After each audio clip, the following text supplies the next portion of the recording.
بسم اللہ الرحمن الرحیم۔ السلام علیکم۔ آج کی ویڈیو میں آپ کو سجدہ سہو واجب ہونے کی 10 صورتوں کے متعلق بتایا جائے گا۔ دوستو، سہو کا معنی بھول ہے۔ اصطلاح شرع میں واجبات نماز میں سے جب کوئی واجب بھولے سے رہ جائے تو اس کی تلافی کے لیے سجدہ سہو واجب ہوتا ہے۔ سجدہ سہو واجب ہونے کی کئی صورتیں ہیں، ان میں سے 10 یہاں پہ بیان کی جائیں گی۔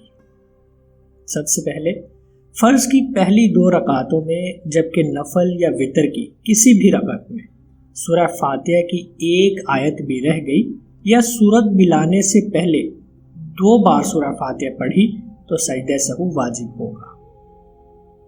اس کے علاوہ تعدیل ارکان بھول گئے تو سجدہ سہو واجب ہوگا۔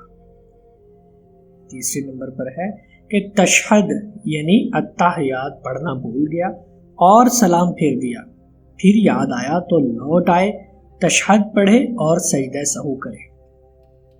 یوں ہی اگر تشہد کی جگہ سورہ فاتحہ پڑھی جائے تو سجدہ سہو واجب ہوگا۔ وتر کی نماز میں دعائے قنوت پڑھنا بھول گیا تو سجدہ سہو واجب ہوگا۔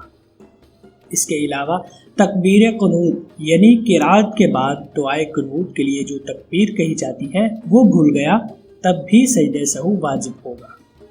منفرد یعنی اکیلے نماز پڑھنے والے نے سری یعنی آہستہ آواز والی مثلا ظہر اور عصر کی نماز میں جہر یعنی بلند آواز سے پڑھا تو سجدہ سہو واجب ہے۔ 8ویں صورت یہ ہے کہ پہلی 2 رکعتوں کے قیام میں الحمد کے بعد تشہد پڑھا تو سجدہ سہو واجب ہوگا۔ کسی قاعدہ میں اگر تشہد میں سے کچھ رہ گیا تب بھی سجدہ سہو واجب ہوگا۔ قاعدہ اولا میں تشہد کے بعد اتنا پڑھا اللہم صلی علی محمد تو بھی سجدہ سہو واجب ہے۔ یاد رہے یہ تمام صورتیں سجدہ سہو واجب ہونے کی اسی صورت میں ہیں جب یہ واجبات بھولے سے رہ جائیں۔ اگر جان بوجھ کر کوئی واجب چھوڑا تو نماز واجب الاعادہ یعنی دوبارہ پڑھنا ہوگی۔ اللہ تعالی ہمیں خوش و خضوع کے ساتھ تمام فرائض و واجبات اور سنن و مستحبات کا خیال رکھتے ہوئے اخلاص کے ساتھ 5 وقتہ نماز پڑھنے کی توفیق عطا فرمائے۔ آمین یا رب العالمین۔